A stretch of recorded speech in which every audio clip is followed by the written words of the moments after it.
한국은 미중 사이에 낀 변두리 국가일 뿐입니다. 유럽 최고 석좌 교수 마크 그레이엄의 한마디에 국제전략경제포럼 전체가 비웃음으로 가득 찼습니다. 미국 정책고문, 일본 전략연구원까지 가세하며 한국을 공개적으로 평가절하했고 72개국 외교관들은 고개를 끄덕였습니다.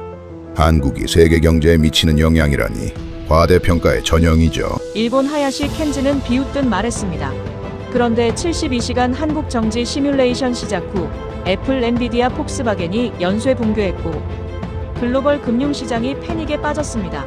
더 충격적인 건 한 나라의 정지가 전 세계 공급망을 무너뜨렸다는 사실입니다. 전 세계는 왜 20년간 한국을 몰라봤을까? 그날 회의장에선 무슨 일이 벌어졌을까? 지금부터 그 전말을 공개합니다. 저는 스위스 다보스 회의장 뒤편 구석 자리에 앉아 있었습니다. 2026년 1월, 겨울 햇살이 유리창을 통해 들어왔지만 제 마음은 차갑기만 했죠. 국제전략경제포럼 개막식이었습니다.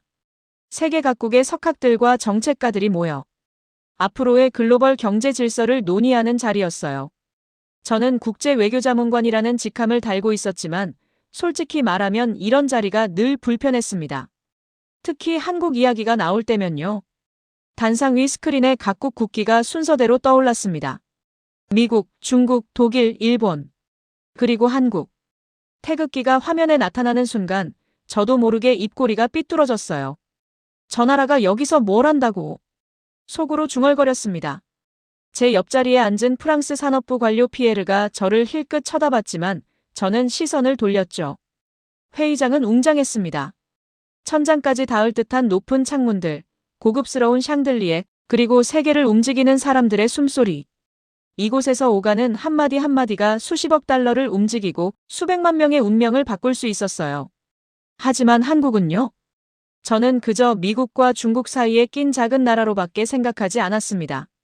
사회자가 마이크를 잡았습니다. 오늘 첫 세션은 글로벌 공급망의 미래에 관한 논의입니다. 각국의 전략적 위치와 역할에 대해 심도 있게 다뤄보겠습니다. 박수 소리가 울려 퍼졌어요. 저는 건성으로 손뼉을 쳤습니다. 첫 번째 연사로 유럽국제경제대학의 석좌 교수 마크 그레이엄이 단상에 올랐습니다. 68살의 이 노 교수는 국제경제학계의 살아있는 전설이었죠. 그의 한마디는 각국 정부의 정책 방향을 바꿀 만큼 영향력이 컸습니다. 마크 교수가 천천히 입을 열었어요. 글로벌 경제의 축은 명확합니다. 미국의 기술력, 중국의 생산력, 유럽의 자본력. 이 세 축이 세계를 떠받치고 있죠. 그는 잠시 멈추더니 의미심장한 미소를 지었습니다. 물론 중간 단계의 국가들도 있습니다. 일본처럼 여전히 영향력을 유지하는 곳들도 있고요. 하지만 마크 교수의 시선이 스크린 속 태그에 머물렀습니다. 한국 같은 나라들은 솔직히 말해서 복제품 제조국에 가깝습니다. 미국이 설계하면 한국이 따라 만들고 일본이 개발하면 한국이 모방하는 구조죠. 독자적인 기술력이라고 보기는 어렵습니다. 회의장 곳곳에서 작은 웃음이 터져나왔어요. 저는 그 웃음에 동조하며 고개를 끄덕였습니다. 맞는 말이라고 생각했거든요. 한국은 늘 누군가의 뒤를 쫓아가는 나라였습니다. 적어도 제 눈에는 그랬어요.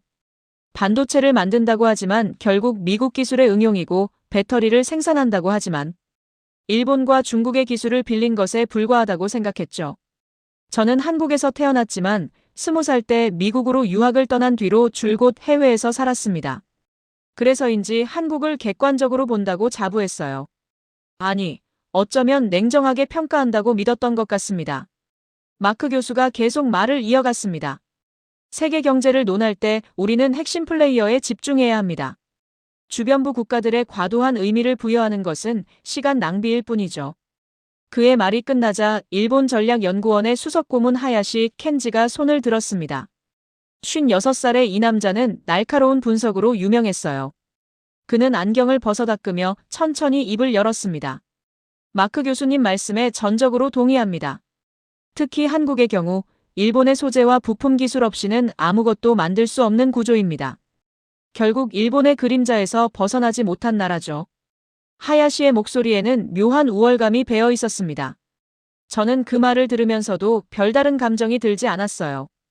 오히려 고개가 끄덕여졌죠. 맞아, 한국은 늘 일본 뒤에 있었잖아. 제 가슴 한편에서 뭔가 서늘한 것이 올라왔지만 저는 그걸 무시했습니다. 이번엔 미국 정책 고문 리처드 클락이 발언권을 요청했어요. 61살의 이 남자는 워싱턴에서 30년 넘게 일한 베테랑이었습니다. 그의 한마디는 백악관 정책에도 영향을 미쳤죠. 리처드가 여유로운 표정으로 말했습니다. 솔직히 말하겠습니다. 한국이 사라진다고 해서 세계 경제가 흔들릴까요? 천만에요. 대체 가능한 나라는 얼마든지 있습니다. 베트남, 인도, 멕시코. 한국이 하는 일은 다른 나라도 충분히 할 수 있어요. 그의 말에 회의장 여기저기서 동의하는 고갯짓이 나왔습니다. 저도 그중 한 명이었죠. 그때였습니다.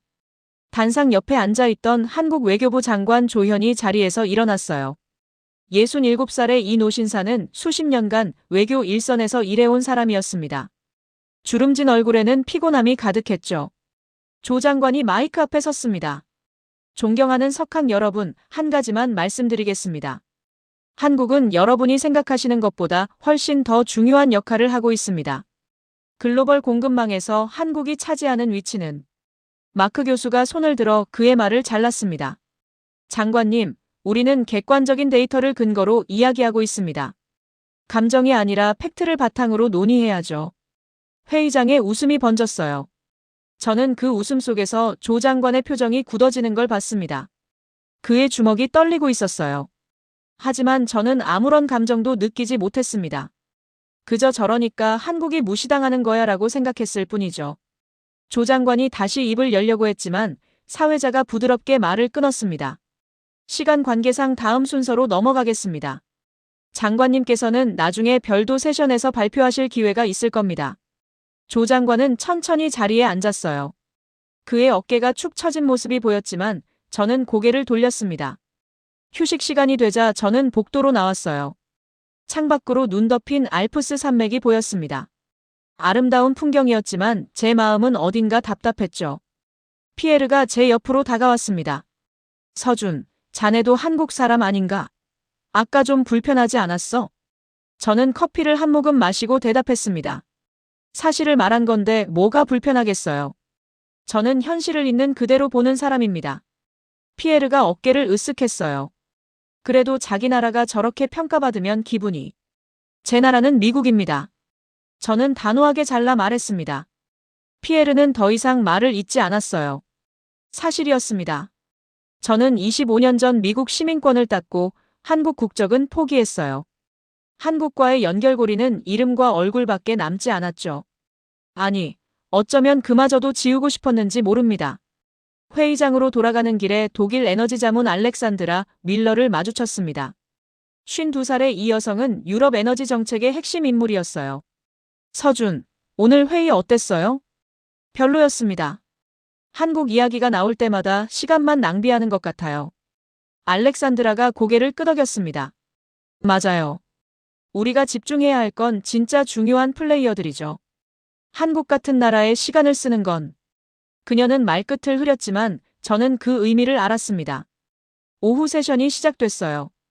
이번엔 미래 전략에 대한 논의였습니다. 중국 공급망 분석가 장웨이가 발표를 시작했죠. 중국은 앞으로 10년 안에 모든 첨단 기술 분야에서 미국을 추월할 것입니다. 우리는 이미 그 준비를 마쳤어요.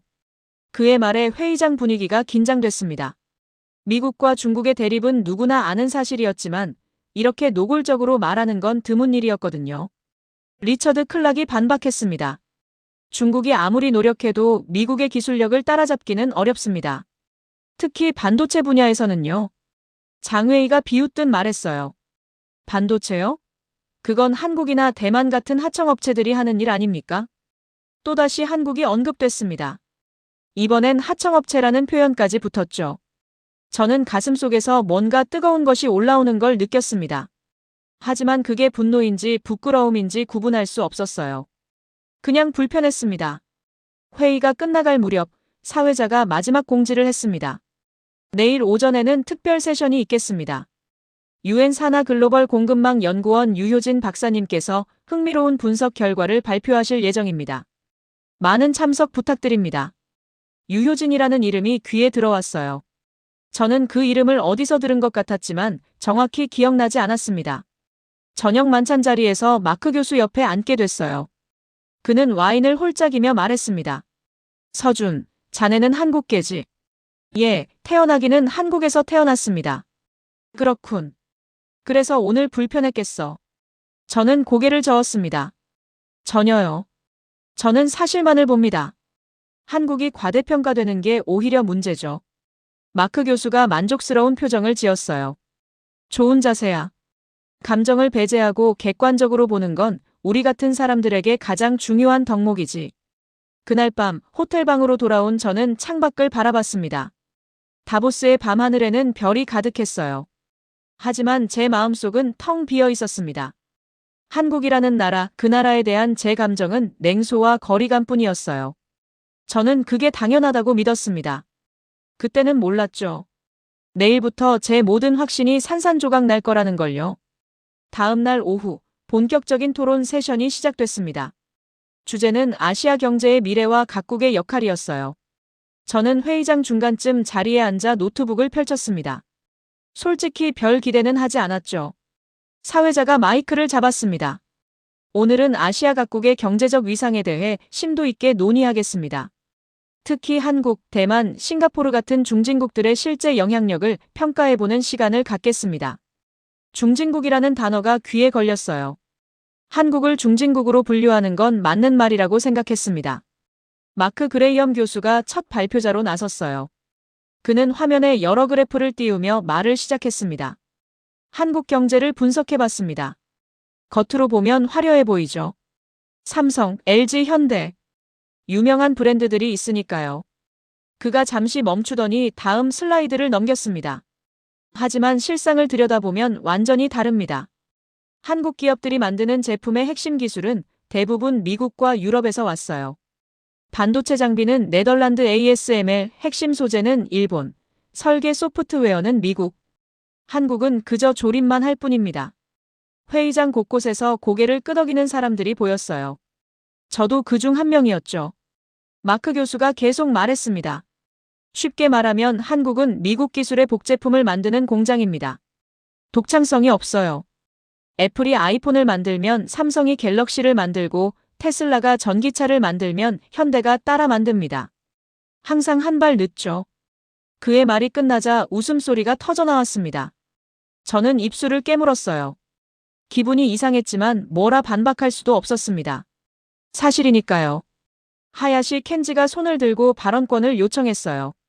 마크 교수님 말씀에 덧붙이자면 한국은 일본 없이는 하루도 버티지 못합니다. 그는 자신감 넘치는 표정으로 말을 이었습니다. 한국이 자랑하는 반도체, 디스플레이, 배터리. 이 모든 것의 핵심 소재와 부품은 일본에서 옵니다. 불화수소, 포토레지스트, 폴리이미드. 이런 것들 없이 한국은 아무것도 못 만들어요. 하야시의 목소리에는 묘한 쾌감이 섞여 있었습니다. 결국 한국은 일본의 그림자입니다. 일본이 소재 수출을 막으면 한국 공장들은 멈춰요. 실제로 2019년에 우리가 수출 규제를 했을 때 한국이 얼마나 당황했는지 다들 기억하시죠? 회의장에서 또 웃음이 나왔어요. 저는 주먹을 쥐었다가 폈습니다. 가슴속에서 뭔가 꿈틀거렸지만 정확히 뭔지 알 수 없었죠. 리처드 클락이 마이크를 잡았습니다. 두 분 말씀이 정확합니다. 제가 워싱턴에서 30년 넘게 일하면서 느낀 건데요. 한국은 전략적으로 중요한 나라가 아닙니다. 그는 팔짱을 끼고 여유롭게 말했어요. 솔직히 말하겠습니다. 한국이 내일 사라진다고 칩시다. 세계 경제가 흔들릴까요? 전혀 아닙니다. 베트남이 대신하면 되고, 인도가 대신하면 되고, 멕시코가 대신하면 됩니다. 대체 가능한 나라는 널렸어요. 리처드가 손가락으로 테이블을 톡톡 두드렸습니다. 한국이 하는 일은 특별한 게 없습니다. 그저 값싼 노동력으로 물건을 찍어내는 거죠. 중국이 하던 일을 한국이 했고, 이제 그 일을 베트남이 하고 있어요. 그게 다입니다. 저는 노트북 화면을 내려다봤습니다. 아무 글도 쓰지 못하고 있었어요. 손가락이 키보드 위에서 떨렸습니다. 스페인 유럽연합 통상위원 마리아 로페즈가 발언했습니다.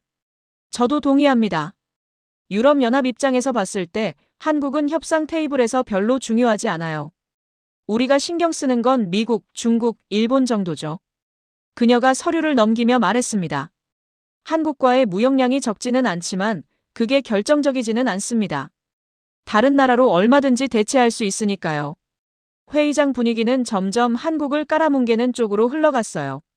저는 자리에서 일어나고 싶었지만 움직일 수 없었습니다. 일어나서 뭐라고 말해야 할지 몰랐거든요. 아니, 어쩌면 그들 말이 맞다고 생각했는지도 모릅니다. 한국 대표단 쪽을 힐끗 봤어요. 조현 장관은 표정 없는 얼굴로 앉아 있었고 그 옆에 젊은 외교관 2명은 고개를 숙이고 있었습니다. 그들의 주먹이 하얗게 질려 있는 게 보였죠. 마크 교수가 마무리 발언을 했습니다. 결론적으로 말하면 한국은 과대평가된 나라입니다. 미디어와 마케팅으로 포장은 잘했지만 실체는 별로예요. 우리가 글로벌 전략을 짤 때 한국을 핵심 플레이어로 고려할 필요는 없습니다. 박수가 터져 나왔어요. 저는 손뼉을 치지 않았지만 그렇다고 반대하지도 않았습니다. 그냥 가만히 앉아 있었죠.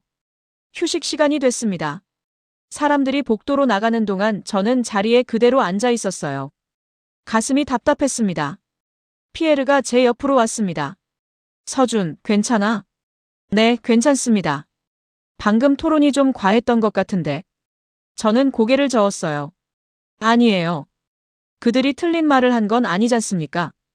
피에르가 제 어깨를 두드렸지만 아무 말도 하지 않았습니다. 저는 창밖을 바라봤어요.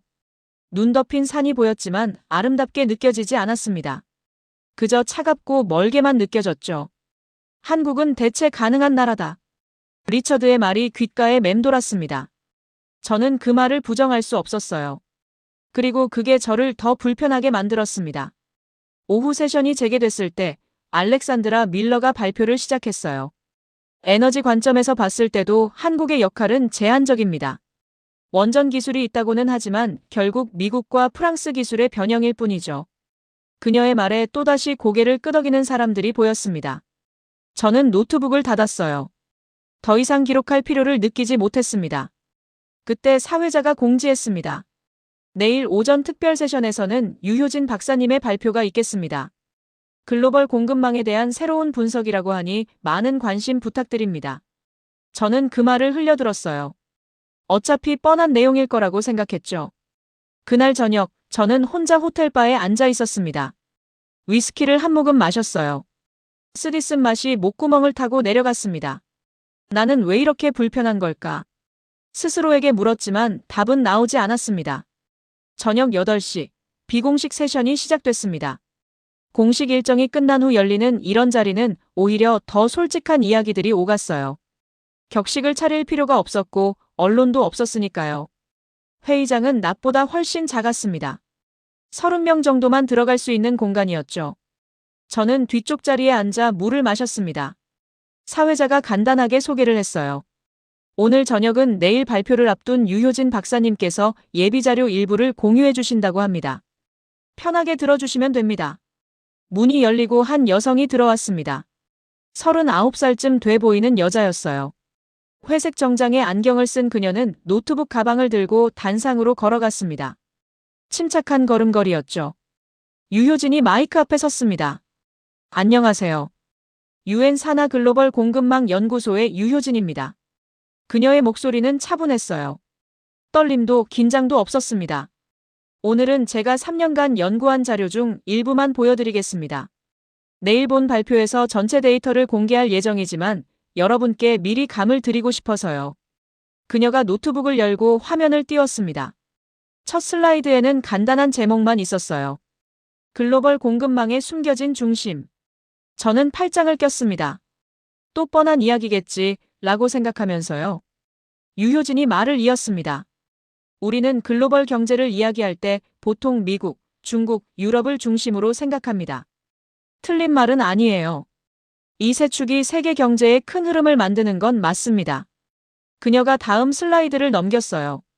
하지만 큰 흐름만 보면 놓치는 게 있습니다. 바로 연결고리죠. 미국과 중국이 아무리 크고 강해도 그 사이를 연결하는 고리가 끊어지면 전체 시스템이 무너집니다. 화면에 복잡한 네트워크 그래프가 나타났어요. 수많은 선들이 얽혀 있었고 그 중심에 작은 점 하나가 있었습니다. 유효진이 레이저 포인터로 그 점을 가리켰습니다. 이게 한국입니다. 회의장이 순간 조용해졌어요. 저는 몸을 앞으로 기울였습니다. 한국은 글로벌 반도체 메모리 시장의 70%를 생산합니다. 디램과 낸드 플래시 메모리요. 스마트폰, 컴퓨터, 서버, 데이터 센터. 이 모든 것에 들어가는 메모리죠. 그녀가 다음 데이터를 보여줬습니다. 배터리는 어떨까요? 전기차용 리튬이온 배터리 시장에서 한국은 40%를 차지합니다. LG에너지솔루션, 삼성 SDI, SK온. 마크 교수가 손을 들었어요. 잠깐만요, 박사님. 그건 생산량 이야기잖습니까? 핵심 기술은 다른 나라 것이고요. 유효진이 고개를 끄덕였습니다. 좋은 지적입니다. 그럼 이 자료를 보시죠. 새로운 슬라이드가 나타났어요. 특허 데이터였습니다. 배터리 핵심 특허 중 54%가 한국 기업 소유입니다. 생산만 하는 게 아니라 기술도 주도하고 있다는 뜻이죠. 회의장이 술렁거리기 시작했습니다. 저는 눈을 가늘게 떴어요.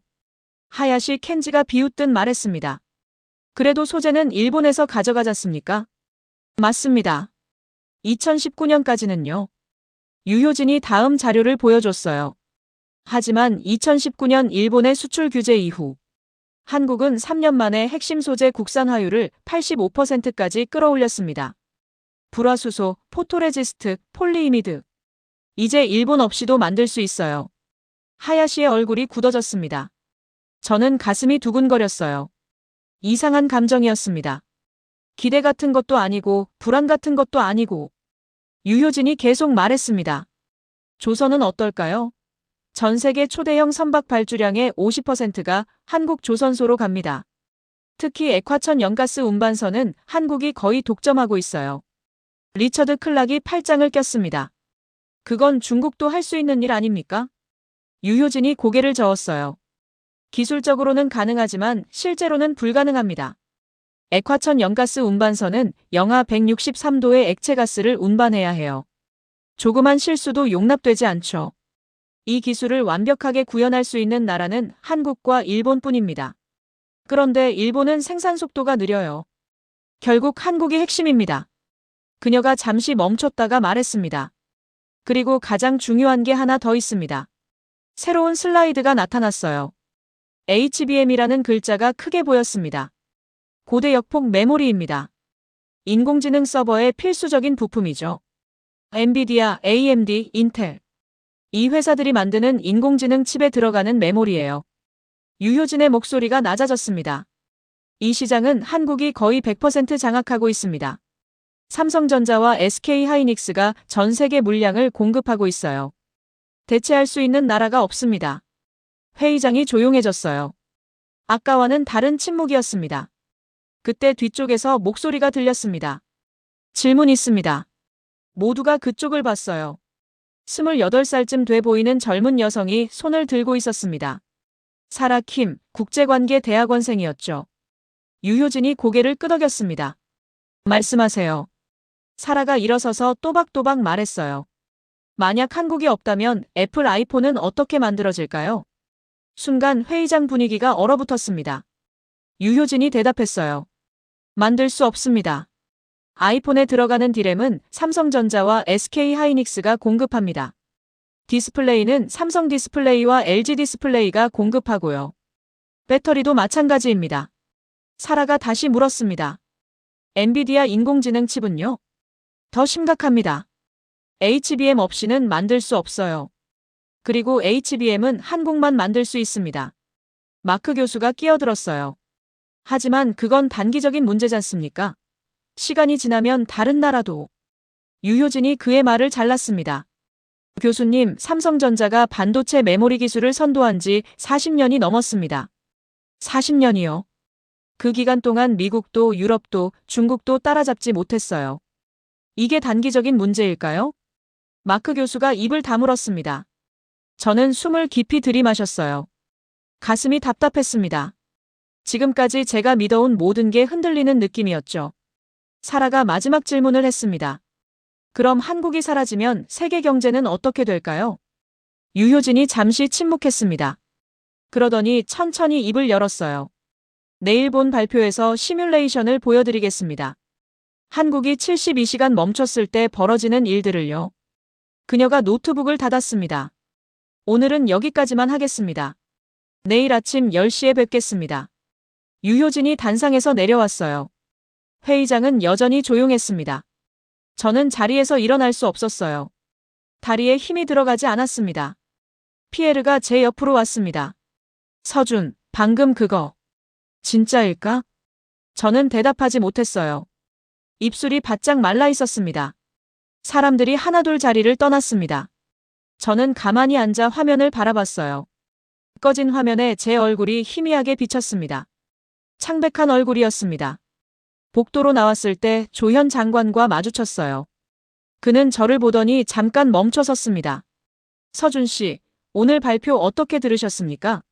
저는 고개를 숙였습니다. 뭐라고 대답해야 할지 몰랐어요. 조 장관이 작은 미소를 지었습니다. 내일 본 발표를 보시면 더 놀라실 겁니다. 그가 지나갔고 저는 그 자리에 서 있었습니다. 호텔방으로 돌아왔지만 잠이 오지 않았어요. 창밖을 바라봤습니다. 별이 총총했지만 제 머릿속은 혼란스러웠죠. 한국이 정말 그렇게 중요한 나라였나? 스스로에게 물었지만 확신이 서지 않았습니다. 아니, 확신이 서지 않는다는 게 문제였어요. 예전 같았으면 바로 부정했을 텐데 지금은 그러지 못했습니다. 제 확신에 금이 가기 시작했습니다. 그리고 그 금은 내일 완전히 무너질 것 같았어요. 다음 날 아침 9시 반, 저는 회의장에 일찍 도착했습니다. 평소라면 시간 맞춰 들어갔을 텐데 오늘은 달랐어요. 어젯밤 한숨도 못 잤습니다. 유효진의 말들이 계속 머릿속을 맴돌았거든요. 회의장은 이미 사람들로 가득했습니다. 어제 비공식 세션에 참석했던 사람들 입소문을 탔는지 오늘은 자리가 모자랄 정도였어요. 저는 어제와 같은 자리에 앉았습니다. 손에는 식은땀이 배어 있었죠. 정확히 10시 유효진이 단상에 올랐습니다. 어제와 똑같은 회색 정장이었지만 표정은 더 단단해 보였어요. 좋은 아침입니다. 오늘은 본격적인 데이터를 보여드리겠습니다. 그녀가 리모컨을 눌렀어요. 대형 스크린에 제목이 떴습니다. 글로벌 공급망 시뮬레이션 한국 72시간 정지 시나리오. 회의장이 술렁거렸습니다. 마크 교수가 인상을 찌푸렸고 하야시 켄지는 팔짱을 꼈어요. 유효진이 말했습니다. 이 시뮬레이션은 실제 데이터를 바탕으로 만들었습니다. 만약 한국이 72시간, 그러니까 사흘 동안 모든 생산과 수출을 멈춘다면 어떤 일이 벌어지는지 보여드리겠습니다. 첫 번째 슬라이드가 나타났어요. 아워 0 한국 생산 중단. 먼저 반도체부터 보시죠. 삼성전자 평택 반도체 공장과 SK 하이닉스 이천 공장이 멈춥니다. 이 두 공장은 전 세계 디램의 70%, 낸드 플래시의 50%를 생산하고 있어요. 유효진이 다음 화면을 넘겼습니다. 아워 6 첫 번째 파장. 화면에는 세계 지도가 나타났고 여러 지점에 빨간 불이 켜졌어요. 애플 아이폰 생산 라인이 가장 먼저 타격을 받습니다. 중국 폭스콘 공장의 디램과 낸드 재고가 떨어지기 시작해요. 12시간 분량밖에 없거든요. 저는 화면을 뚫어지게 봤습니다. 삼성전자와 LG전자의 스마트폰 생산도 멈춥니다. 자사 제품인데도 부품이 없으면 못 만들어요. 메모리는 한국 공장에서만 나오니까요. 리처드 클락이 손을 들었어요. 재고가 있지 않습니까? 유효진이 고개를 저었습니다. 요즘은 저스트인타임 생산 방식입니다. 재고를 최소화하죠. 비용 때문이에요. 그래서 공급이 끊기면 바로 타격을 받습니다. 그녀가 계속 설명했어요. 아워 12 연쇄 반응. 새로운 지도가 나타났습니다. 이번엔 빨간 불이 더 많아졌어요. 델, HP, 레노버의 노트북 생산이 중단됩니다. 메모리가 없으니 컴퓨터를 만들 수 없죠. 마이크로소프트의 서피스, 구글의 픽셀북도 마찬가지예요. 마크 교수가 끼어들었습니다. 다른 나라에서 메모리를 가져올 수는 없습니까? 어디서요? 유효진의 반문에 마크 교수가 말을 멈췄어요. 전 세계 디램 시장을 볼까요? 삼성 43%, SK 하이닉스 27%, 미국 마이크론 23%, 나머지 7%. 한국이 70%입니다. 마이크론이 아무리 풀가동해도 한국 물량을 대체할 수 없어요. 회의장이 조용해졌습니다. 유효진이 다음 화면을 보여줬어요. 아워 24 인공지능 붕괴. 저는 몸을 앞으로 기울였습니다. 엔비디아 H100, H200 칩 생산이 멈춥니다. HBM이 없으니까요. 삼성과 SK 하이닉스만 만들 수 있는 그 메모리 말입니다. 화면에는 실시간으로 무너지는 회사들 목록이 나타났어요. 오픈AI의 GPT 서버 증설 계획이 중단됩니다. 구글의 제미나이 확장도 멈춰요. 메타, 아마존, 마이크로소프트의 인공지능 데이터 센터 건설이 전부 지연됩니다. 리처드 클락의 얼굴이 창백해졌습니다. 이건 과장 아닙니까? 유효진이 자료를 하나 더 띄웠어요. 엔비디아가 작년 4분기에 생산한 H100 칩이 50만 개입니다. 전부 한국산 HBM을 썼어요. 대체제가 없습니다. 다른 나라가 만들려면 최소 3년은 걸립니다. 저는 숨을 삼켰습니다. 목이 바짝 말라 있었어요. 아워 36 자동차 산업 마비. 이번엔 자동차 공장들이 화면에 나타났습니다. 테슬라 기가팩토리 생산 중단. 폭스바겐 전기차 라인 중단. GM, 포드, 현대, 기아 전부 멈춥니다. 하야시 켄지가 비웃듯 말했습니다. 배터리는 중국도 만들지 않습니까? 맞습니다. 중국 CATL이 세계 1위예요. 37% 점유율이죠. 유효진이 다음 데이터를 보여줬습니다. 하지만 프리미엄 전기차는 다릅니다. 테슬라, BMW, 벤츠, 아우디. 이 회사들은 LG 에너지 솔루션과 삼성 SDI 배터리를 씁니다. 에너지 밀도가 높고 안전성이 검증됐거든요. 그녀가 화면을 가리켰어요. CATL 배터리로 당장 바꿀 수 있을까요? 불가능합니다. 자동차 설계 자체를 바꿔야 해요. 최소 1년 반은 걸립니다. 회의장 곳곳에서 한숨 소리가 들렸습니다. 아워 48 에너지 위기. 유럽 지도가 화면에 나타났어요. 독일, 프랑스, 영국의 경고 표시가 떴습니다. 알렉산드라 밀러가 앞으로 몸을 기울였어요. 유럽의 에너지 저장 시스템이 타격을 받습니다. 재생에너지로 만든 전기를 저장하는 배터리가 부족해지거든요. 한국산 에너지 저장 장치 없이는 전력망 안정화가 어렵습니다. 알렉산드라의 표정이 굳어졌습니다. 유효진이 계속 말했어요. 독일은 특히 심각합니다. 탈원전 정책으로 재생에너지 비중이 높아졌는데 그걸 안정적으로 공급하려면 대용량 배터리가 필수예요. 한국 배터리 공급이 끊기면 정전 사태가 올 수 있습니다. 아워 60 조선 산업 충격. 이번엔 바다가 나타났습니다. 대형 선박들이 화면에 떴어요. 카타르와 호주에서 출발하는 액화천 연가스 운반선이 부족해집니다. 전 세계 LNG선의 70%가 한국 조선소에서 건조 중이거든요. 피에르 라로슈가 중얼거렸습니다. 믿을 수 없어. 일본과 중국 조선소가 있지 않냐고요? 일본은 생산 속도가 느립니다. 중국은 아직 기술이 부족해요. 영하 163도 액체가스를 안전하게 운반하는 건 한국만 완벽하게 할 수 있습니다. 유효진이 마지막 슬라이드를 넘겼습니다. 아워 72 시스템 붕괴. 화면 전체가 빨간색으로 물들었어요. 전 세계 지도에 경고 표시가 가득했습니다. 사흘이 지나면 글로벌 공급망이 붕괴됩니다. 스마트폰, 컴퓨터, 인공지능 서버, 전기차, 에너지 저장 장치, 선박. 모든 게 멈춰요. 그녀가 잠시 숨을 고르더니 말했습니다. 경제적 손실은 하루 약 1,500억 달러입니다. 사흘이면 4,500억 달러예요. 대한민국 국내 총생산의 4분의 1이 날아가는 셈이죠. 하지만 이건 한국만의 손실이 아닙니다. 전 세계가 함께 무너집니다. 회의장은 숨소리조차 들리지 않을 만큼 조용했습니다. 마크 교수가 떨리는 목소리로 물었어요. 이게 정말 가능한 시나리오입니까? 유효진이 고개를 끄덕였습니다. 네. 이건 과장이 아닙니다. 오히려 보수적으로 잡은 수치예요. 실제로는 더 심각할 겁니다. 저는 의자에 등을 기댔습니다. 온몸에 힘이 빠졌어요. 20년 넘게 믿어온 모든 게 무너지는 느낌이었습니다. 한국은 변두리 국가가 아니었어요. 대체 가능한 나라도 아니었습니다. 세계의 중심이었습니다. 그것도 보이지 않는 중심. 저는 제 손을 내려다봤어요. 손이 떨리고 있었습니다. 유효진이 마지막으로 말했습니다. 한국은 작은 나라입니다. 인구도 5천만 명밖에 안 되죠. 하지만 글로벌 경제의 핵심 부품을 만드는 나라예요. 보이지 않지만 없으면 안 되는 나라입니다. 그녀가 노트북을 닫았어요. 발표 마치겠습니다. 아무도 박수를 치지 않았습니다. 칠 수 없었어요. 회의장은 충격에 휩싸여 있었습니다. 저는 자리에서 일어날 수 없었습니다. 다리가 후들거렸거든요. 제가 평생 외면해온 나라, 부끄러워했던 나라가 사실은 세계를 떠받치고 있었습니다. 그리고 저는 그걸 한 번도 몰랐습니다.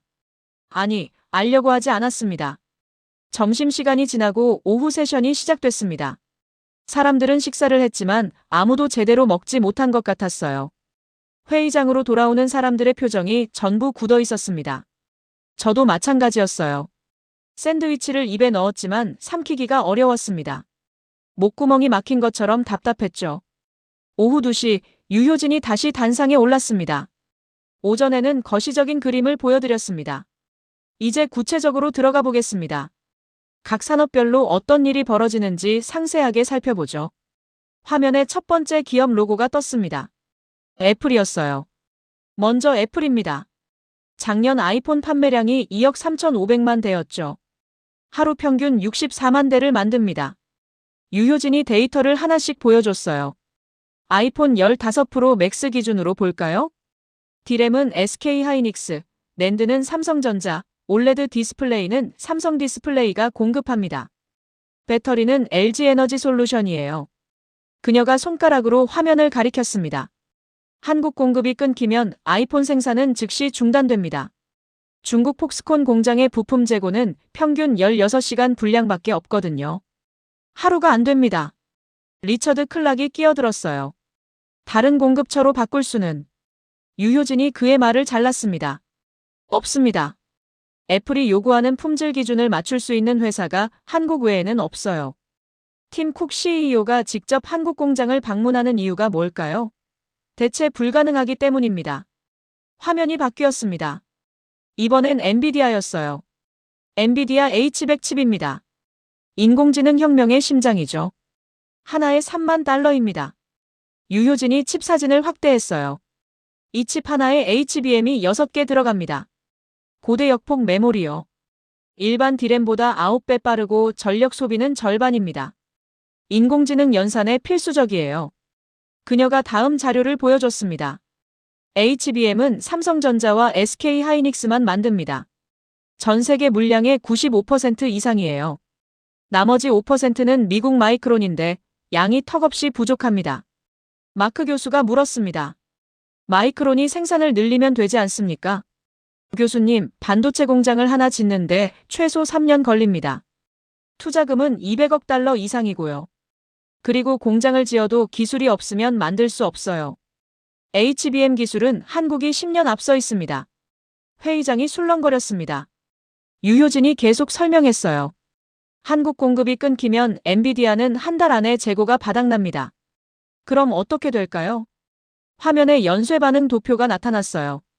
오픈 AI, 구글, 메타, 아마존, 마이크로소프트.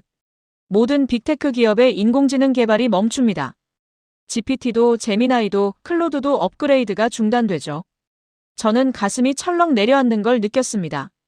전 세계 인공지능 산업이 정지합니다. 2030년까지 15조 달러 규모로 성장할 산업이요. 한국 없이는 그 미래가 오지 않습니다. 하야시 켄지의 얼굴이 창백해졌어요. 그는 입술을 깨물고 있었습니다. 화면이 또 바뀌었습니다. 테슬라 로고가 나타났어요. 테슬라 모델 Y입니다. 작년에 120만 대가 팔렸죠. 이 차에 들어가는 배터리는 LG에너지솔루션 제품입니다. 유효진이 배터리 사진을 보여줬어요. 4680 원통형 배터리예요. 에너지 밀도가 높고 충전 속도가 빠릅니다. 테슬라가 직접 설계했지만 대량 생산은 LG에너지솔루션이 하고 있어요. 그녀가 데이터를 넘겼습니다. 한국 공급이 끊기면 테슬라는 한 달 반 만에 생산이 중단됩니다. 다른 배터리로 바꾸려면 차량 설계부터 다시 해야 해요. 최소 2년은 걸립니다. 리처드 클락이 의자를 뒤로 밀며 말했어요. 이건 말이 안 됩니다.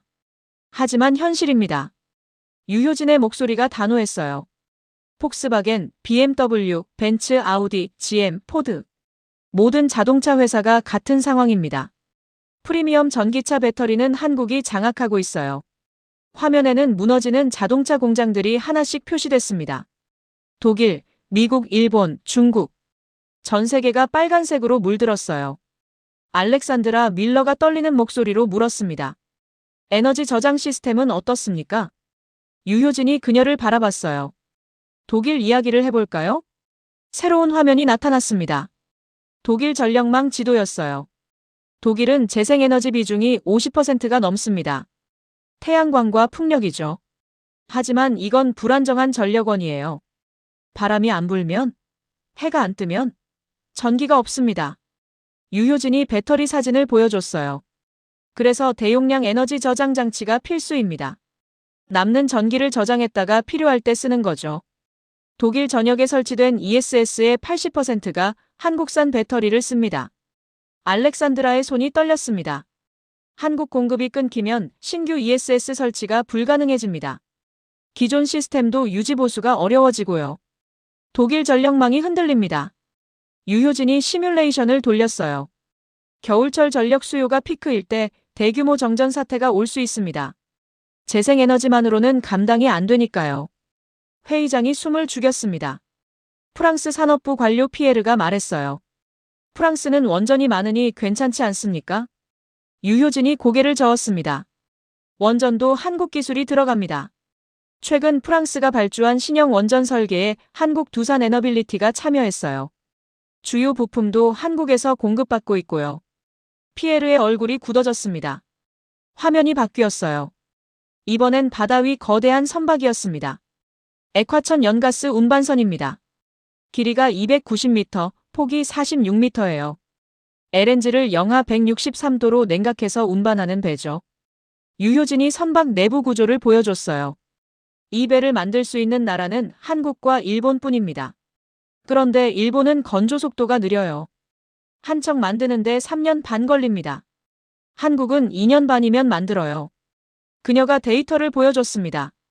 현재 전 세계 LNG선 발주량의 70%가 한국 조선소로 가고 있습니다. 현대중공업, 삼성중공업, 대우조선해양. 이 세 회사가 시장을 장악했어요. 장웨이 중국 분석가가 물었습니다. 중국도 만들 수 있지 않습니까? 기술적으로는 가능합니다. 하지만 안전성이 검증되지 않았어요. 유효진이 사고 사례를 보여줬어요. LNG선은 조금만 실수해도 대형 폭발 사고가 납니다. 해운사들은 검증된 배만 씁니다. 그게 한국과 일본 배예요. 그녀가 마지막 슬라이드를 넘겼습니다. 한국 조선소가 멈추면 전 세계 LNG 운송이 마비됩니다. 카타르와 호주에서 생산한 천연가스를 유럽과 아시아로 옮길 배가 없어요. 마리아 로페즈 유럽연합 통상위원이 입을 열었습니다. 그럼 유럽은 난방을 어떻게 합니까? 못합니다. 유효진의 대답이 차갑게 떨어졌어요. 러시아 파이프라인 가스가 끊긴 상황에서 LNG는 유럽의 생명줄입니다. 그 생명줄을 나르는 배가 없으면 유럽은 추운 겨울을 버틸 수 없습니다. 회의장 전체가 얼어붙었어요. 저는 손으로 얼굴을 감쌌습니다. 숨쉬기가 힘들었어요. 유효진이 종합 차트를 보여줬습니다. 정리하겠습니다. 한국이 72시간 멈추면 이렇게 됩니다. 화면에 목록이 나타났어요. 스마트폰 생산 90% 감소. 컴퓨터 생산 75% 감소. 인공지능 칩 생산 100% 중단. 전기차 생산 60% 감소. 에너지 저장 시스템 신규 설치 불가능. LNG 운송 50% 감소. 그녀가 잠시 숨을 고르더니 말했습니다. 경제적 손실은 하루 1,500억 달러입니다. 한 달이면 4조 5천억 달러예요. 전 세계 국내 총생산의 4%가 증발합니다. 마크 교수가 떨리는 손으로 물을 마셨어요. 컵을 내려놓을 때 손이 덜덜 떨렸습니다. 이게 한국이라는 나라입니다. 유효진의 목소리가 회의장에 울려 퍼졌어요. 작지만 없어서는 안 되는 나라. 보이지 않지만 모든 것을 떠받치는 나라. 세계 경제의 심장입니다. 그녀가 노트북을 닫았습니다. 발표 마치겠습니다. 아무도 움직이지 않았어요. 말도 하지 않았습니다. 공포였습니다. 72시간이 세상을 무너뜨릴 수 있다는 공포. 그리고 우리가 그걸 한 번도 몰랐다는 공포. 저는 의자에 푹 꺼져 앉았습니다. 온몸에서 힘이 빠져나갔어요. 제가 20년 넘게 무시하고 얕잡아보고 부끄러워했던 나라. 그 나라가 세계를 떠받치고 있었습니다. 그리고 저는 그걸 단 한 번도 알려고 하지 않았습니다. 눈앞이 흐려졌습니다. 부끄러움인지 충격인지 알 수 없는 감정이 가슴을 짓눌렀어요. 회의장 밖으로 나갔습니다. 복도에 서서 창밖을 바라봤어요. 알프스 산맥이 여전히 아름다웠지만 제 눈에는 아무것도 들어오지 않았습니다. 그저 공허했습니다. 저녁 7시 특별 토론 세션이 열렸습니다. 오전 발표 이후 회의장 분위기가 완전히 바뀌었어요. 아침에는 여유롭고 자신감 넘치던 사람들이 이제는 굳은 표정으로 자리에 앉아 있었습니다. 저는 같은 자리에 앉았지만 다른 사람이 된 기분이었어요. 머릿속이 복잡했습니다. 사회자가 마이크를 잡았습니다. 오늘 발표에 대한 질의응답 시간을 갖겠습니다. 궁금하신 점이나 반론이 있으시면 자유롭게 말씀해 주십시오. 잠시 침묵이 흘렀어요. 아무도 선뜻 나서지 않았습니다. 그때 마크 그레이엄 교수가 천천히 손을 들었어요. 그의 손이 미세하게 떨리고 있었습니다. 유 박사님, 질문이 있습니다. 유효진이 고개를 끄덕였어요. 마크 교수가 입술을 축이고 말했습니다. 박사님, 시뮬레이션은 최악의 시나리오를 가정한 것 아닙니까? 실제로는 기업들이 대응할 방법을 찾을 텐데요. 그의 목소리에는 확신이 없었어요. 질문이라기보다는 애원처럼 들렸습니다. 유효진이 자료를 하나 꺼냈습니다. 좋은 지적입니다. 그래서 각 시나리오별로 대응 방안도 분석했어요. 화면에 표가 나타났어요. 첫 번째, 재고 확보. 애플, 삼성, LG 등 주요 기업들의 부품 재고는 평균 2주일 분량입니다. 길어야 한 달이에요. 저스트인타임 생산 방식이 기본이니까요. 그녀가 다음 항목을 가리켰습니다. 두 번째, 다른 공급처 확보. 디램과 낸드는 마이크론이 있습니다. 하지만 생산 능력이 한국의 3분의 1도 안 돼요. 급하게 증설한다고 해도 3년은 걸립니다. 마크 교수가 끼어들었어요. 하지만 중국은 메모리 반도체 기술이 한국보다 5년 뒤처져 있습니다. 양은 만들 수 있어도 품질이 안 되죠. 특히 HBM 같은 첨단 제품은 아예 만들 수 없어요. 유효진이 데이터를 보여줬습니다. 중국 최대 메모리 반도체 기업 YMTC가 작년에 만든 디램은 대부분 DDR4 세대입니다. 지금은 DDR5가 기본인데 말이죠. 격차가 너무 큽니다. 마크 교수의 어깨가 축 처졌어요. 그는 더 이상 말을 잇지 못했습니다. 저는 그 모습을 보면서 가슴이 답답해졌어요. 이틀 전만 해도 당당하고 자신감 넘치던 사람이 지금은 완전히 무너져 있었습니다. 하야시 켄지가 일어섰습니다. 그의 얼굴은 창백했어요. 박사님, 일본 소재 산업에 대해서는 어떻게 생각하십니까? 그의 목소리가 떨렸습니다. 어제 그렇게 자신 있게 말하던 사람이 맞나 싶었어요. 유효진이 차분하게 대답했습니다. 2019년까지는 일본이 핵심 소재를 장악하고 있었습니다. 불화수소, 포토레지스트, 폴리이미드. 이 세 가지가 특히 중요했죠. 하야시가 고개를 끄덕였어요. 희망을 찾은 듯한 표정이었습니다. 하지만 지금은 상황이 완전히 바뀌었습니다. 유효진이 그래프를 보여줬어요. 한국은 2019년 수출 규제 이후 4년 만에 핵심 소재 국산화율을 85%까지 올렸습니다. 불화수소는 솔브레인과 램테크놀로지가, 포토레지스트는 동진세미케미, 폴리이미드는 코오롱 인더스트리가 생산합니다. 하야시의 얼굴이 하얗게 질렸어요. 더 중요한 건 품질입니다. 한국산 소재가 이제는 일본산보다 성능이 좋아요. 삼성과 SK하이닉스가 자체 테스트한 결과입니다. 그녀가 자료를 넘겼습니다. 일본 소재 산업은 이제 경쟁력을 잃었습니다. 한국이 필요 없어진 게 아니라 일본이 필요 없어진 거예요. 하야시가 자리에 주저앉았습니다. 그의 손이 바들바들 떨렸어요. 저는 그 모습을 보면서 묘한 감정을 느꼈습니다. 동정도 아니고 우월감도 아닌 그냥 슬픔 같은 거였어요. 리처드 클락이 벌떡 일어섰습니다. 이건 말도 안 됩니다. 한국이 그렇게 중요하다면 왜 우리는 몰랐습니까? 그의 목소리가 높아졌어요. 화가 난 것 같았지만 사실은 당황한 거였죠. 유효진이 조용히 대답했습니다. 몰랐던 게 아닙니다. 보지 않았던 겁니다. 리처드의 얼굴이 빨개졌어요. 무슨 뜻입니까?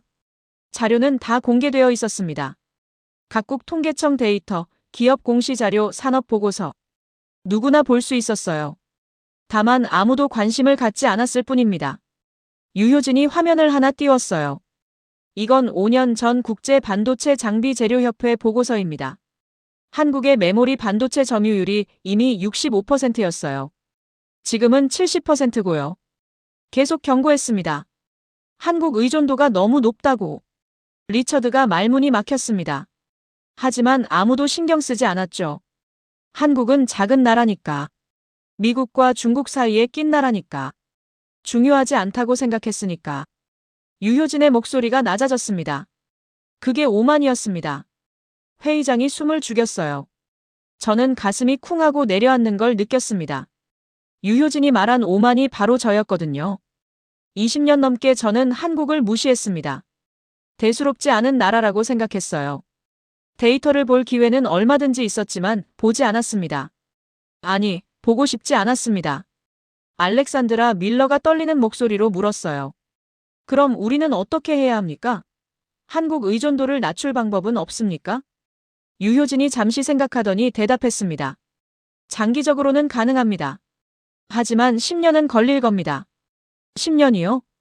네.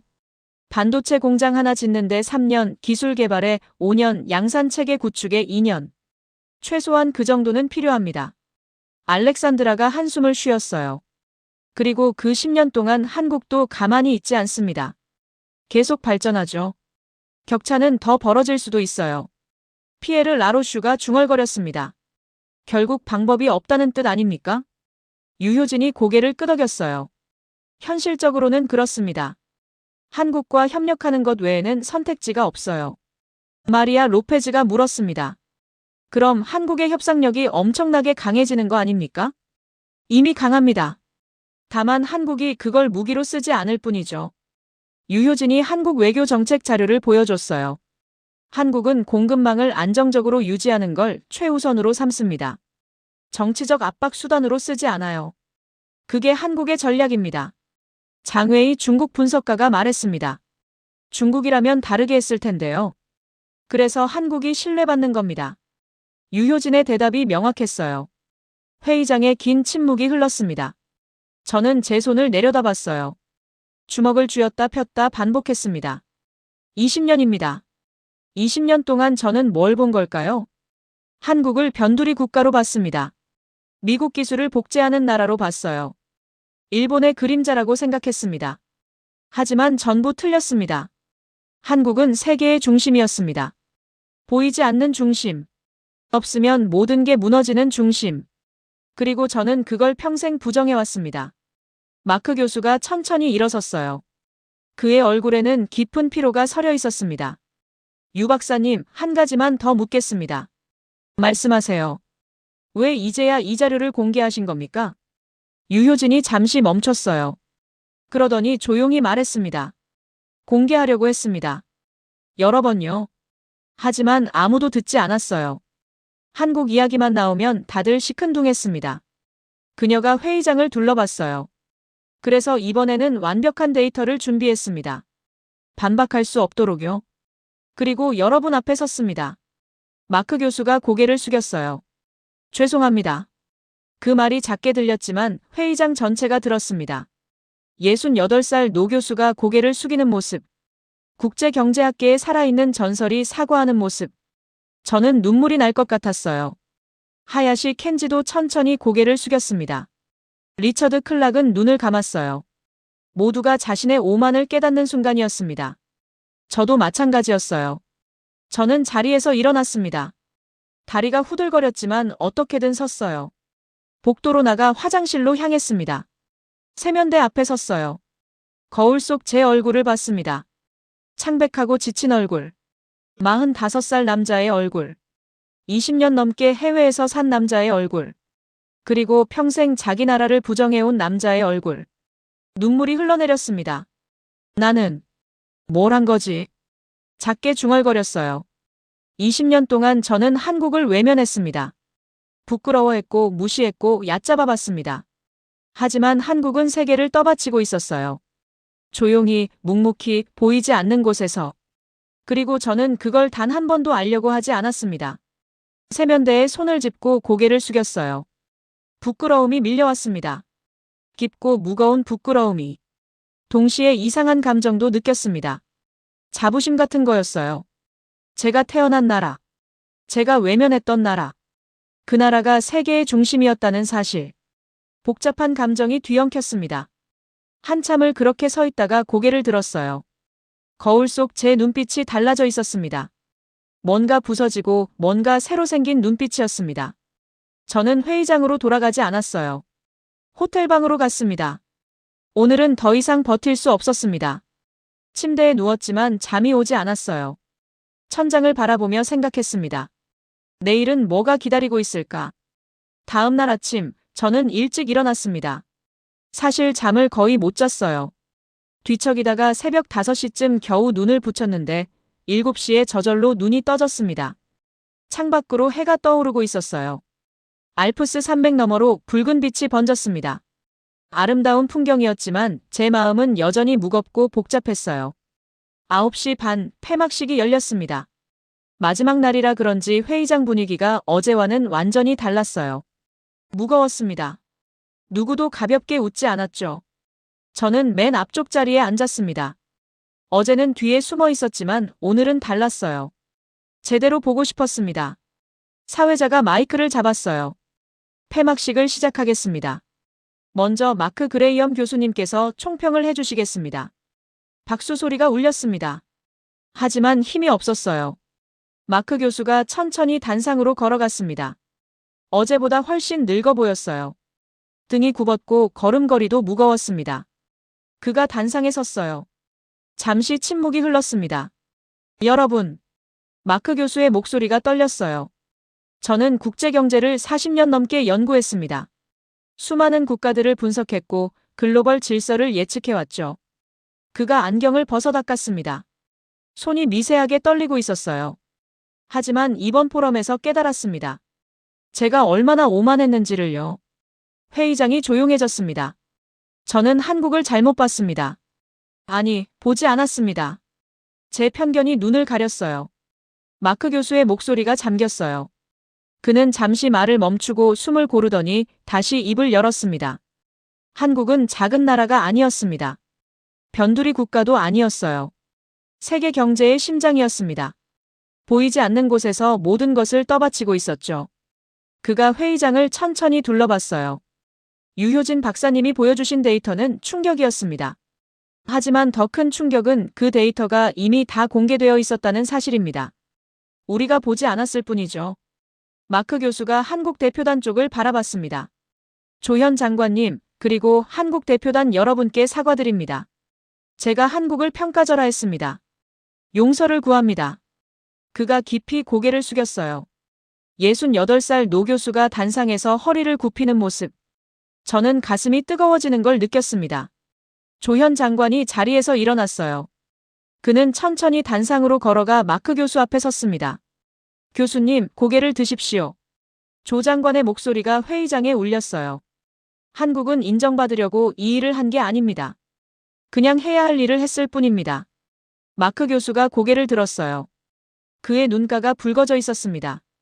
조 장관이 손을 내밀었고 마크 교수가 그 손을 잡았습니다. 회의장에서 박수가 터져나왔어요. 저도 박수를 쳤습니다. 손이 아플 정도로 세게 쳤어요. 하야시 켄지가 자리에서 일어났습니다. 그는 아무 말도 하지 않았어요. 그냥 조용히 고개를 숙였습니다. 일본 전략연구원 수석 고문이 한국을 향해 고개 숙이는 모습. 이틀 전만 해도 상상할 수 없는 장면이었죠. 리처드 클락도 일어났습니다. 그는 마이크 없이 큰 목소리로 말했어요. 저도 사과합니다. 한국이 없어도 세계는 돌아간다고 했죠. 완전히 틀렸습니다. 그가 주먹으로 가슴을 쳤어요. 한국은 대체 불가능한 나라였습니다. 미국 정책 기반자로서 이걸 몰랐다는 게 부끄럽습니다. 알렉산드라 밀러, 피에르 라로슈, 마리아 로페즈도 차례로 일어났습니다. 모두 비슷한 말을 했어요. 잘못 봤다고. 미안하다고. 이제는 제대로 보겠다고. 저는 그 모습들을 보면서 눈물을 참을 수 없었습니다. 세계가 한국에게 고개를 숙이고 있었어요. 아니, 진실 앞에 고개를 숙이고 있었습니다. 폐막식이 끝나고 사람들이 하나둘 자리를 떴습니다. 저는 한참을 그 자리에 앉아 있었어요. 일어날 힘이 없었습니다. 피에르가 제 옆으로 왔습니다. 서준, 괜찮아? 저는 고개를 끄덕였어요. 하지만 눈물이 흘러내렸습니다. 미안해. 나도 모르게. 울어도 돼. 오늘은 그런 날이야. 피에르가 제 어깨를 두드렸어요. 회의장이 거의 비었을 때 유효진이 제게 다가왔습니다. 박서준 자문관님이시죠? 저는 고개를 들었어요. 네. 그렇습니다. 발표 어떻게 보셨어요? 저는 한참을 말없이 있다가 대답했습니다. 제 인생이 바뀌었습니다. 유효진이 작게 웃었어요. 많은 분들이 그렇게 말씀하시더군요. 그녀가 명함을 건넸습니다. 필요하시면 언제든 연락하세요. 더 자세한 자료도 있습니다. 저는 명함을 받았어요. 손이 떨렸습니다. 감사합니다. 정말 감사합니다. 유효진이 고개를 숙이고 떠났어요. 저는 빈 회의장에 혼자 남았습니다. 창밖으로 눈이 내리기 시작했어요. 하얀 눈송이들이 천천히 떨어졌습니다. 저는 일어나 창가로 걸어갔습니다. 유리창에 손을 댔어요. 차가웠습니다. 나는 20년 동안 뭘 한 거지? 스스로에게 물었습니다. 한국을 외면하고 부정하고 부끄러워하면서 산 20년. 하지만 한국은 묵묵히 자기 길을 갔어요. 세계의 중심이 되어가고 있었습니다. 그리고 저는 그걸 단 한 번도 보려고 하지 않았습니다. 눈물이 또 흘러내렸어요. 부끄러움과 자부심이 뒤섞인 눈물이었습니다. 제가 태어난 나라가 자랑스러웠습니다. 동시에 그 나라를 외면했던 제 자신이 부끄러웠어요. 한참을 그렇게 서 있다가 호텔 방으로 돌아왔습니다. 책상에 앉아 노트북을 켰어요. 검색창에 대한민국 산업사를 쳤습니다. 오늘 밤은 공부할 겁니다. 제가 몰랐던 나라를, 제가 외면했던 나라를. 이제는 제대로 알고 싶었습니다. 손가락이 키보드 위에서 움직이기 시작했어요. 밤이 깊어갔지만 저는 멈추지 않았습니다. 밤 11시, 저는 여전히 책상 앞에 앉아 있었습니다. 노트북 화면 불빛만이 어두운 방을 밝히고 있었어요. 커피는 이미 식었지만 마실 생각도 없었습니다. 검색 기록이 계속 쌓여갔어요. 1960년대 한국 경제, 박정희 경제개발, 5개년 계획, 포항제철 건설, 경부고속도로 새마을운동. 화면에는 흑백 사진들이 나타났습니다. 폐허였어요. 전쟁으로 모든 게 무너진 땅. 먹을 것도 입을 것도 집도 없던 시절. 1960년 한국의 1인당 국민소득이 79달러였다는 걸 알았습니다. 아프리카 최빈국보다 가난했어요. 이렇게 가난했구나. 작게 중얼거렸습니다. 다음 검색어를 쳤어요. 1970년대 한국중화학공업, 현대조선소, 포항제철, 울산 석유화학단지. 아무것도 없던 땅에 공장들이 들어섰습니다. 맨손으로 시작해서 하나씩 만들어갔어요. 사진 속 사람들의 얼굴을 봤습니다. 땀으로 범벅이 된 얼굴들. 하지만 눈빛만은 살아있었어요. 우리도 할 수 있다는 눈빛이었습니다. 저는 화면을 보다가 눈물이 났어요. 이 사람들이 이렇게 시작한 거였구나. 1980년대 자료로 넘어갔습니다. 삼성 반도체 신화, 현대자동차 포니 수출, 88 올림픽. 삼성이 반도체를 시작했을 때 전 세계가 비웃었다는 기록을 봤습니다. 일본 언론은 쌀이나 잘 짓지 반도체는 무슨이라고 조롱했다고 해요. 하지만 삼성은 멈추지 않았습니다.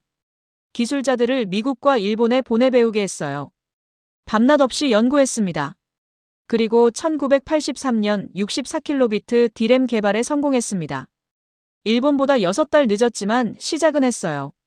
저는 그 기록을 읽으면서 가슴이 뛰었습니다. 1990년대 자료를 찾았어요. 외환위기, IMF 구제금융, 금 모으기 운동. 1997년 한국이 무너질 뻔했다는 걸 알았습니다. 외환 보유고가 바닥났고 국가부도 위기였어요. 하지만 국민들이 금을 모았습니다. 집에 있는 금반지, 금목걸이를 내놨어요. 200만 명이 넘는 사람들이 참여했습니다. 이게 가능한 일이었나? 저는 믿을 수 없었습니다. 그리고 한국은 3년 만에 IMF 빚을 다 갚았어요. 전문가들이 10년은 걸릴 거라고 했는데 3년 만에요. 어떻게 가능했을까요? 자료를 더 찾아봤습니다. 기업들이 구조조정을 했어요. 노동자들이 임금 삭감을 받아들였습니다. 온 국민이 허리띠를 졸랐죠. 고통스러웠을 겁니다. 하지만 포기하지 않았어요. 2000년대로 넘어갔습니다. 반도체 세계 1위, 조선 세계 1위, LG화학 배터리 성장. 한국이 하나씩 세계 정상에 올랐습니다. 반도체에서 삼성이 인텔을 제쳤어요. 조선에서 현대중공업이 일본을 넘어섰습니다. 2010년대 자료를 봤어요. 스마트폰 혁명, K-팝 한류, 배터리 전쟁. 삼성 갤럭시가 아이폰과 경쟁하기 시작했습니다. 방탄소년단이 빌보드를 점령했어요. LG에너지솔루션이 전기차 배터리 시장을 장악했습니다. 저는 화면을 보다가 손으로 얼굴을 감쌌어요. 나는 이 모든 걸 보지 않았구나. 20년 넘게 해외에 살면서 저는 한국 뉴스를 외면했습니다. 한국 관련 기사가 나오면 그냥 넘겼어요. 관심 없었습니다. 아니, 관심 갖고 싶지 않았어요. 하지만 그 시간 동안 한국은 달렸습니다. 쉬지 않고 앞으로 나아갔어요. 폐허에서 시작해 세계의 중심이 되기까지 60년이었습니다. 저는 2019년 일본 수출 규제 기록을 찾아봤어요. 일본이 반도체 핵심 소재 수출을 막았을 때 전 세계가 한국이 무너질 거라고 예측했습니다. 저도 그렇게 생각했어요. 하지만 한국은 3년 만에 국산화에 성공했습니다. 불화수소, 포토레지스트, 폴리이미드. 일본만 만들 수 있다던 그 소재들을 한국이 만들어냈어요. 어떻게요? 자료를 읽어봤습니다. 정부가 예산을 쏟아부었어요. 기업들이 연구소를 만들었습니다. 과학자들이 밤낮 없이 일했죠. 그리고 해냈습니다. 저는 키보드에서 손을 떼고 창밖을 봤어요. 눈이 그쳤습니다. 하늘에는 별이 떠 있었어요. 나는 내 나라를 몰랐다. 소리내어 말했습니다. 20년 동안 저는 한국인이라는 사실을 부끄러워했습니다. 미국 시민권을 따고 한국 국적을 버렸어요. 왜요? 한국이 작은 나라라서, 변두리 국가라서, 미국과 중국 사이에 낀 나라라서 아니었습니다. 제가 겁쟁이였기 때문입니다. 한국인으로 사는 게 불편했어요. 미국에서 한국 사람이라고 하면 사람들이 북한? 하고 물었습니다. 그럴 때마다 설명하기 귀찮았어요. 그냥 미국 사람이 되는 게 편했습니다. 그래서 도망쳤습니다. 하지만 한국은 도망가지 않았어요. 정면으로 맞섰습니다. 가난과 싸웠고, 전쟁의 상처와 싸웠고, 경제 위기와 싸웠습니다. 그리고 이겼어요. 세계가 비웃어도 무시해도 얕잡아봐도 멈추지 않았습니다. 결국 세계의 중심이 됐어요. 저는 다시 노트북을 봤습니다. 2025년 한국 산업 현황을 검색했어요. 반도체 메모리 세계 점유율 70%, 배터리 40%, 조선 50%, 디스플레이 45%, HBM은 거의 100%였습니다. 이게 내 나라구나. 가슴이 뜨거워졌어요. 자부심이었습니다. 처음 느껴보는 자부심이었어요. 동시에 부끄러움도 밀려왔습니다. 이렇게 대단한 나라를 저는 평생 외면했습니다. 부정했고 숨기고 싶어 했어요. 왜 그랬을까요? 생각해봤습니다. 아마도 제가 약했기 때문일 겁니다. 강한 사람은 자기 정체성에 자신이 있어요. 하지만 약한 사람은 남의 시선을 의식합니다. 저는 약했습니다. 미국 사회에서 인정받고 싶었어요. 그러려면 한국 사람이 아니라 미국 사람이 되어야 한다고 생각했습니다. 하지만 틀렸습니다. 한국 사람이라는 사실이 자랑스러울 수 있었는데 저는 그걸 몰랐어요. 새벽 2시가 넘었습니다. 저는 노트북을 닫고 침대에 누웠어요. 하지만 잠이 오지 않았습니다. 천장을 보며 생각했습니다. 이제 나는 어떻게 살아야 하지? 45살입니다. 인생의 반을 넘겼어요. 이제라도 바꿀 수 있을까요? 할 수 있습니다. 해야 합니다. 저는 일어나 다시 책상 앞에 앉았어요. 노트를 꺼내 펜을 들었습니다. 앞으로 할 일이라고 제목을 쓰고 하나씩 적기 시작했습니다. 첫째, 한국을 제대로 공부한다. 역사, 경제, 문화, 산업. 모든 걸 배운다. 둘째, 한국 기업들과 협력한다. 제 전문성을 살려돋는다. 셋째, 한국의 진짜 모습을 세계에 알린다. 데이터로, 팩트로, 진실로. 넷째, 다시 한국 국적을 받는다. 도망쳤던 그곳으로 돌아간다. 손이 빠르게 움직였어요. 적다 보니 눈물이 났습니다. 하지만 슬픈 눈물은 아니었어요. 다짐의 눈물이었습니다. 새벽 4시, 창밖이 밝아오기 시작했습니다. 저는 노트를 덮고 창가로 갔어요. 커튼을 걷었습니다. 해가 떠오르고 있었어요. 알프스 산맥을 붉게 물들이며 이제 시작이다. 작게 말했습니다. 45살에 다시 시작합니다. 늦었지만 포기하지 않을 겁니다. 한국이 폐허에서 시작해 세계의 중심이 된 것처럼 저도 할 수 있어요. 제가 태어난 나라를 외면했던 사람에서 그 나라를 세계에 알리는 사람으로 변할 수 있습니다. 변해야 합니다. 햇살이 방 안으로 들어왔어요. 따뜻했습니다. 저는 깊게 숨을 들이마셨습니다. 가슴 속에서 뭔가 뜨거운 게 올라왔어요. 사명감이었습니다. 나는 내 나라를 몰랐다. 하지만 이제는 안다. 소리내어 말했습니다. 그리고 이제부터는 제대로 살겠다. 한국인으로. 새로운 하루가 시작됐습니다. 그리고 제 새로운 인생도 시작됐습니다. 노트북을 열어 메일을 쓰기 시작했어요. 조현 장관에게 보내는 메일이었습니다. 장관님, 저는 박서준입니다. 제가 도울 수 있는 일이 있다면 무엇이든 하겠습니다. 손가락이 키보드 위를 달렸어요. 햇살이 점점 밝아졌습니다. 다보스의 아침이었습니다. 그리고 저의 아침이었습니다.